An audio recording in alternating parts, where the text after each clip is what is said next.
feel tired, but it's not just physical fatigue like after a busy day. It's not just mental, like after solving difficult problems. It's something deeper. An emptiness that drags inside you that doesn't go away with rest or a free weekend. You might even sleep well, eat well, laugh with friends. But when you're alone, in silence, the exhaustion returns. And you don't understand why. Maybe no one has told you this yet, but I will say it now. You are not just tired, you are spiritually drained. What you feel is not a whim, not drama, and certainly not laziness. It is the weight of existing in a world that demands too much and delivers too little. A world where you are constantly chasing something that never arrives. And when it does arrive, it loses its charm. Do you identify with this? With that feeling of always missing something? As if you were trying to reach a horizon line that moves with every step. Arthur Schopenhauer, one of the most provocative philosophers in history, got straight to the point. Human suffering is not an accident. It is our natural state. In his monumental work, The World as Will and Representation, he destroys the illusion that we come into the world to be happy. For him, everything that exists, you, me, animals, nature, the universe, is merely a blind and irrational manifestation of an incessant force he called will. This will is the engine of existence, but it has no purpose, seeks no meaning, knows no peace. It only desires. And the more it desires, the more it drags us into an endless cycle of frustration, boredom, and pain. We are this will, and because of that, the pursuit of happiness is doomed from the start. Because what we desire never truly satisfies us, and what satisfies us lasts little, very little. The fatigue you feel is the result of this invisible war. It's not that you are living wrong, it's that the very structure of existence, according to Schopenhauer, is a trap of suffering. And the more we try to escape, by working more, consuming more, seeking more pleasure, more status, more connection, the more trapped we become, the more we sink. This is the root of the spiritual drain that so many feel, but few can name. In this video, I want to show you that this emptiness that bothers you has an explanation. And more than that, it has a way out. Not a magical, comfortable, or popular way out, but a real one. One that requires courage to face what no one wants to look at. Because only those who have the audacity to see the world as it truly is can, in fact, begin to free themselves from it. Now tell me, are you ready to hear the truth that most prefer to ignore? Imagine a force that is behind everything that exists, an energy that pulses in every atom, in every cell of your body, in every desire that consumes you. Now imagine that this force has no direction, no consciousness, no purpose. It simply wants. It wants to exist. It wants to continue. It wants to take forms. This force is what Arthur Schopenhauer called will. And understanding what this means is fundamental to grasping why we are so spiritually exhausted. The will, according to Schopenhauer, is the essence of the world. Everything that exists, from the processes of nature to the most complex human decisions, is an expression of this irrational will. We are not rational beings who desire. We are desires that by chance developed reason, and this changes everything. There is no for what, there is no why. The will does not want something specific, it wants to desire. Wanting is the natural state of existence. And if you stop to think, you will realize that you are never truly satisfied. You want something, you fight for it, you achieve it. And in a short time, what once seemed essential becomes trivial. Soon, a new desire is born, and the cycle begins again. This is the trap. You wake up every day driven by wills that you do not always understand. The will to be loved, recognized, respected, accepted, desired.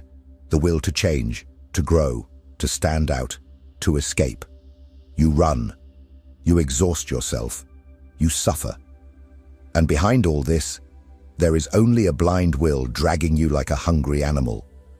This will does not care about your well-being. It has no morality. It does not want you to be happy.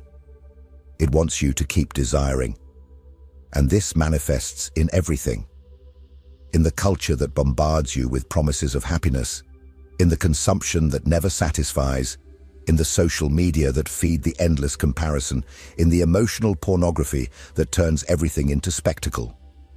We live inside a machine that amplifies desires. And the more we desire, the more we are enslaved.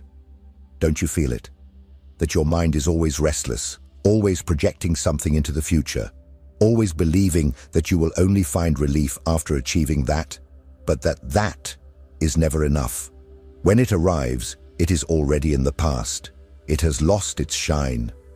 Schopenhauer throws a brutal truth in our faces. Suffering is structural. It does not come from poverty, illness, or failed relationships. It comes from the fact that we are alive, or rather, that we are an expression of this will that never finds rest. This is the root of your spiritual exhaustion. You are not just trying to live. You are being consumed by a desire that has no end. And the more you try to fill the void with stimulation, pleasure, or achievement, the deeper it becomes. But if the will is the source of suffering, is there any way to escape? Is there any chance to break this cycle of pain, pleasure, and boredom? This is what we will explore in the next part. The cruel pendulum between pain and boredom, and how it traps the human soul. If this content is making sense to you, click the subscribe button and subscribe to the channel. Thank you for your support. If you believe that life is meant to be lived in pursuit of happiness, prepare for a shock. Because according to Schopenhauer, this promise is a sham, and human existence is trapped in a brutal and inescapable cycle. The pendulum between pain and boredom. A constant oscillation between the suffering caused by unfulfilled desire and the unbearable emptiness that arises when the desire is satisfied. Think about your life.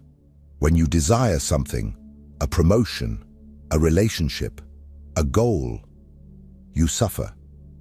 You suffer from the waiting, the uncertainty, the absence of what you believe will complete you.